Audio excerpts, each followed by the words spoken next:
Tu nais un matin de novembre 1895 dans une ferme de pierre grise au fond de la Corrèze.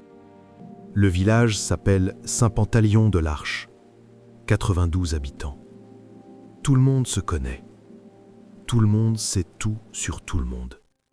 C'est rassurant et étouffant à la fois, comme un manteau trop serré. Ton père s'appelle Henri. Il laboure la même terre que son père avant lui et que le père de son père avant ça. La terre est argileuse, difficile, ingrate. Elle donne ce qu'elle veut bien donner et pas davantage. Ton père ne se plaint jamais. Ta mère s'appelle Marguerite. Elle fait le pain, les confitures, les conserves. Elle répare les vêtements à la lumière d'une lampe à huile le soir, avant que tout le monde ait couché. Elle chante parfois en travaillant, pas pour être entendue, juste pour elle, comme on chante quand on pense que personne n'écoute. Tu fais semblant de dormir pour l'entendre. L'école du village, tu la fréquentes jusqu'à 12 ans. L'instituteur s'appelle Monsieur Pérol. Il a fait l'école normale et il croit fermement que l'instruction est la seule chose qui peut arracher un enfant à la fatalité de sa naissance. Il te prête des livres. Tu les lis le soir à la lumière de la même lampe que ta mère, après elle, quand elle est allée se coucher. À 12 ans, tu travailles déjà pleinement à la ferme. Les livres restent sur l'étagère, mais tu penses encore à eux parfois, comme on pense à une porte qu'on n'a pas eu le temps d'ouvrir. À 16 ans, tu mesures 1,77 m. Tu es grand pour l'époque, solide, avec les mains larges de ceux qui travaillent dehors depuis l'enfance. Une fille du village voisin s'appelle Hélène. Elle a les yeux noisettes et elle rit facilement.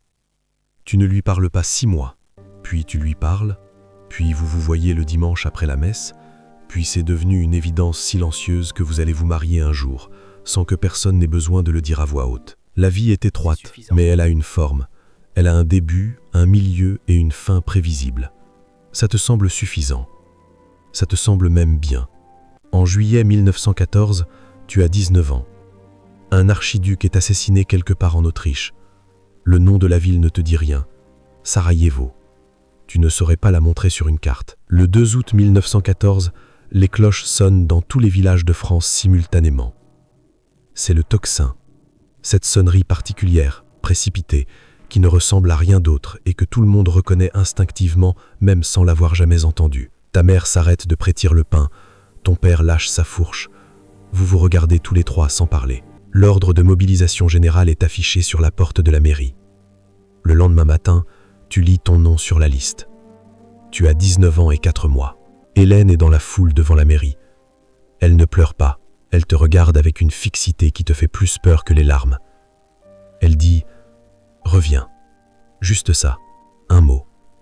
Tu dis « Oui », comme si c'était quelque chose que tu pouvais promettre. Le départ depuis la gare de Brive-la-Gaillarde, le 5 août 1914, ressemble à une fête dans le désordre. Les hommes chantent dans les wagons, quelqu'un a apporté un accordéon, on parle de rentrer avant Noël. Les Allemands vont reculer dès qu'ils verront l'armée française, dit un homme avec une moustache épaisse et une confiance absolue. Tout le monde rit. Tu ris aussi, parce que c'est contagieux, et parce que tu ne sais pas encore. Tu ne sais pas encore ce que c'est. L'entraînement dure 6 semaines dans un camp près de Périgueux. On t'apprend à tirer, à marcher au pas, à obéir sans réfléchir. L'obéissance sans réflexion, c'est ça le cœur de la chose. Un officier dit que la réflexion ralentit l'action et que la guerre se gagne avec des hommes qui agissent, pas avec des hommes qui pensent. Tu hoches la tête. Tu ranges ta réflexion dans la même poche que les livres de Monsieur Pérol. En octobre 1914, tu arrives sur le front. Le front, en octobre 1914, c'est déjà les tranchées. Le rêve d'une guerre rapide et glorieuse est mort en quelques semaines. Ce qui reste, c'est la boue. La tranchée mesure environ 2 mètres de profondeur et 1,20 m de largeur. Les parois sont renforcées de planches de bois quand il y a du bois. Quand il n'y en a pas, c'est juste de la terre qui s'effondre régulièrement et qu'on redresse régulièrement dans un cycle sans fin qui ressemble à une punition mythologique. L'odeur. C'est la première chose que tu ne peux pas oublier et la dernière que tu pourras jamais décrire à quelqu'un qui n'y était pas. Tu dors 2 à 4 heures par nuit, jamais d'affilée. Les bombardements ont leur propre rythme. Parfois, ils s'arrêtent pendant des heures. Et le silence est presque pire, parce qu'il est chargé de ce qui va recommencer. Quand les obus tombent près, la terre tremble sous toi comme un animal vivant qui essaie de se débarrasser de quelque chose. Tu apprends à reconnaître les sons. Le sifflement d'un obus de 77 qui va passer au-dessus, tu peux rester debout. Le son plus grave, plus lent, du 105, tu te couches immédiatement, tu n'attends pas. Après quelques mois, cette reconnaissance devient instinctive, comme le tocsin, comme quelque chose que le corps sait sans que la tête ait besoin d'intervenir. L'époux. Tout le monde a l'époux. Ce n'est pas une question d'hygiène ou de négligence, il n'y a pas moyen de s'en débarrasser dans ces conditions. Les rats. Énormes, gras de ce dont tu préfères ne pas penser. Ils n'ont peur de rien, ni de personne. Tu t'es réveillé une nuit sur la poitrine avec un rat qui te regardait. Vous vous êtes regardé dans les yeux pendant 3 secondes, puis le rat est parti. Tu n'as pas réussi à te rendormir. Les lettres arrivent irrégulièrement. Parfois rien pendant 3 semaines, puis 5 lettres d'un coup. Hélène t'écrit toujours les mardis. Elle parle de la ferme, du village, de ta mère, de Marcel qui grandit vite. Elle ne parle jamais de la guerre directement, ni de ses peurs, ni du fait que 3 hommes du village ne sont pas rentrés depuis septembre. Elle parle de la pluie, du jardin, des conserves de l'automne. Tu comprends que c'est une façon de te tendre quelque chose de normal à travers l'espace impossible entre vous. Tu lis ces lettres plusieurs fois. Tu les plies et tu les gardes dans la poche gauche de ta capote, contre ta poitrine. Tu écris en retour, mais il y a une censure militaire et tu ne peux pas écrire ce que tu vois vraiment. Alors tu fabriques une version de ta vie qui peut traverser la censure et qui ne tuera pas d'inquiétude les gens qui t'attendent. Ton ami le plus proche s'appelle Gaston. Il vient de Lyon, il est fils de boulanger, il a 22 ans et il rit de tout. Pas d'un rire nerveux ou forcé, d'un vrai rire, profond, comme si une partie de lui n'avait pas encore compris où il était. C'est cette partie-là que tu aimes chez lui. Elle te rappelle qu'avant, il y avait quelque chose d'autre. En janvier 1915, tu vois un homme mourir pour la première fois. Pas dans un assaut, pas de façon dramatique. Il dépasse la tête au-dessus du parapet par inadvertance et un tireur embusqué fait son travail en une fraction de seconde. L'homme s'appelle Fernand. Il avait sorti la tête pour regarder si la pluie s'arrêtait. Il voulait savoir si la pluie s'arrêtait. Tu ne dépasses plus jamais la tête sans raison. Le 21 février 1916 à 7h15 du matin, les Allemands ouvrent le feu sur un front de 40 km autour de Verdun avec 1200 canons. Pendant 9 heures d'affilée, avant même qu'un soldat allemand avance d'1 mètre, ils bombardent. 9 heures. 2 millions d'obus en un seul jour. Tu n'es pas à Verdun ce jour-là. Tu y arrives le 8 mars, dans le système de rotation que les Français appellent la Noria. Les unités tournent, passent par Verdun, en ressortent ou n'en ressortent pas, et d'autres prennent leur place. La route qui mène à Verdun s'appelle la Voie Sacrée. 77 camions par heure, jour et nuit, portent des hommes et du matériel vers le front. Tu arrives dans un de ces camions, entassé avec 40 hommes dans le noir, sur une route défoncée qui vibre de partout. Personne ne parle pendant les 2 dernières heures. Quand tu arrives et que tu vois Verdun, tu comprends que tout ce que tu avais vu avant n'était pas la guerre. Ou plutôt, c'était la guerre, mais une version diluée, presque supportable. Verdun, c'est autre chose. Verdun, c'est la lune. Les arbres n'existent plus. Ils ont été pulvérisés jusqu'à la racine. La Terre est une succession de cratères qui se touchent, une surface lunaire marron et grise qui s'étend jusqu'à l'horizon dans toutes les directions. Il n'y a plus de forme au paysage, il n'y a plus de haut et de bas distincts. Il y a juste cette matière immorce, remuée et re-remuée, dans laquelle les morts et les vivants sont mélangés parce qu'il n'y a pas le temps ni la possibilité d'enterrer correctement quiconque. L'odeur de Verdun est différente des autres odeurs du front. Elle est plus dense, plus permanente, comme si la terre elle-même avait absorbé quelque chose d'irréversible. Le 11 mars, 3 jours après ton arrivée, ton unité reçoit l'ordre d'avancer pour reprendre une tranchée perdue la veille.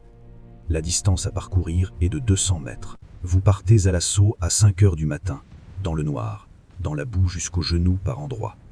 Les mitrailleuses allemandes ouvrent le feu immédiatement.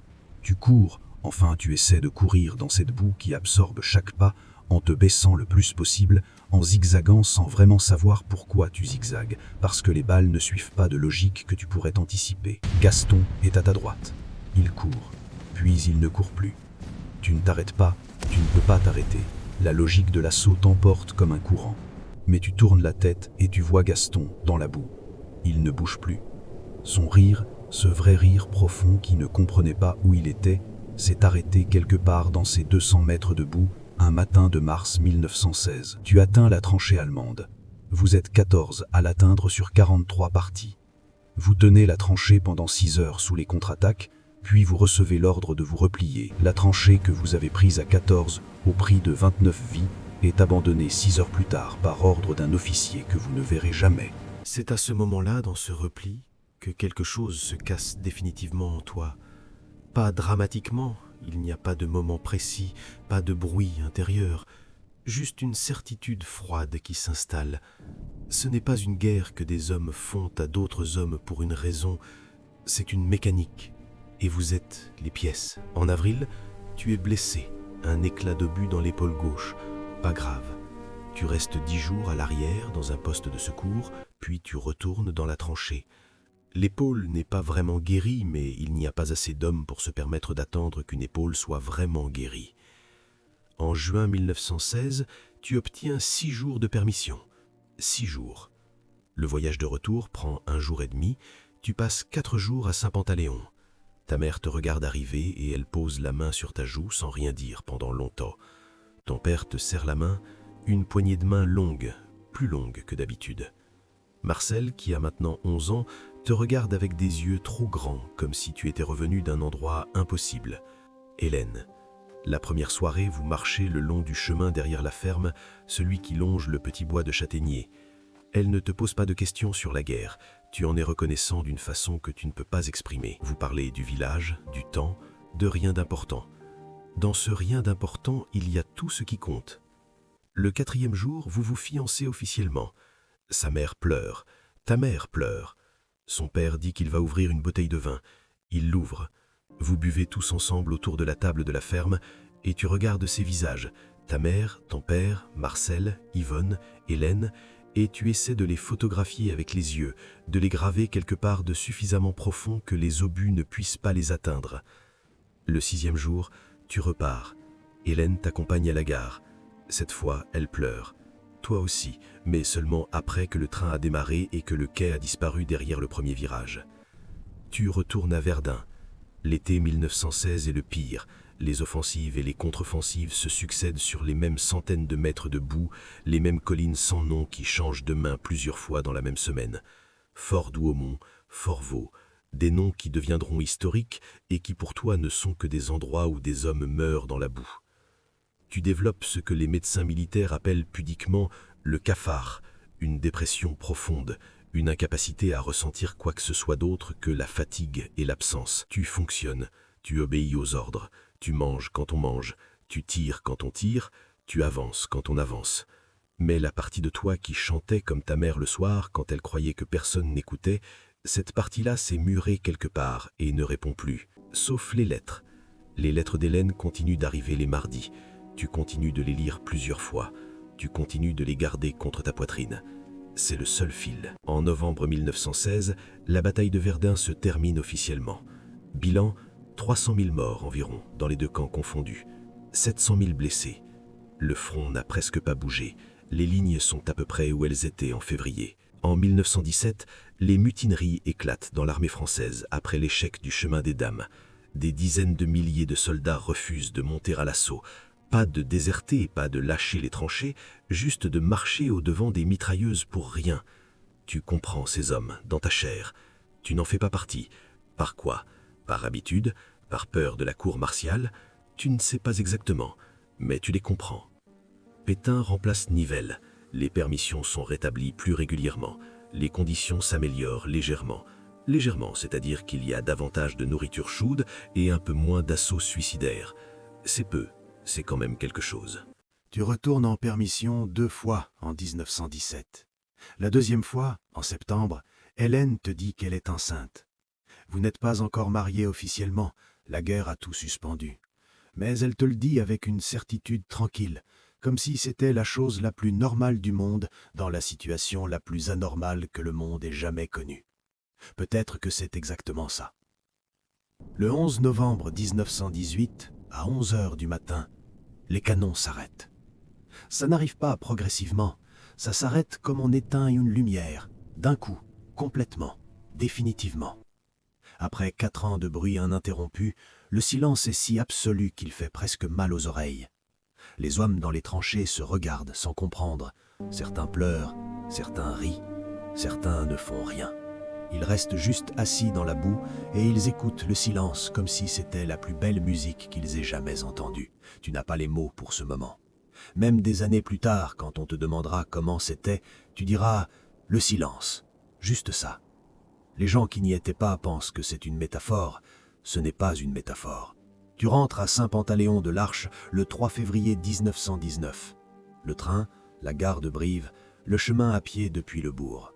Il fait froid et il y a du soleil en même temps. Ce soleil pâle de février qui ne chauffe pas vraiment, mais qui est là. Hélène t'attend devant la ferme, avec un enfant dans les bras. Le petit s'appelle Henri, comme ton père. Il a 4 mois. Il te regarde sans te connaître, avec ses yeux qui ne savent pas encore ce qu'il regarde. Tu le prends dans tes bras pour la première fois. Il est chaud, et lourd, et réel. Plus réel que tout ce que tu as touché depuis 4 ans. Ta mère est sur le seuil. Elle ne dit rien. Elle joint les mains. Tu te maries avec Hélène le 12 avril 1919. Le village entier est là, ce qui reste du village entier. 8 hommes ne sont pas rentrés. Leurs noms seront gravés sur le monument aux morts que la commune inaugure en 1921. Tu assistes à l'inauguration. Tu lis les noms. Gaston n'est pas dans ces noms parce qu'il n'était pas de la commune. Son nom est gravé sur un monument à Lyon que tu ne verras jamais. Les années passent. Tu reprends la ferme avec ton père. Henri grandit, il marche, il parle, il court dans les champs. Hélène attend un 2e enfant en 1921.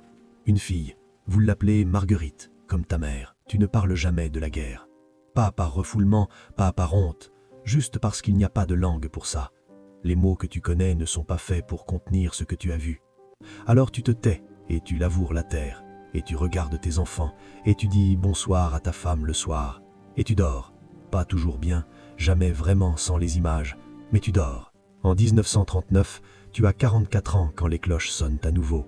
Pas le tocsin cette fois, mais les nouvelles à la radio, les journaux, le mot qui revient partout, la guerre. Henri a 21 ans, il reçoit son ordre de mobilisation en septembre. Ce soir-là, tu restes assis longtemps à la table de la cuisine après que tout le monde est allé se coucher. Tu regardes la lampe, tu penses à Gaston. Tu penses au silence du 11 novembre 1918, tu penses à la poche gauche de ta vieille capote, les lettres d'Hélène, toujours là, que tu n'as jamais jetées. Tu ne peux rien faire, tu ne peux promettre rien. Tu peux juste rester assis à la table et attendre le matin.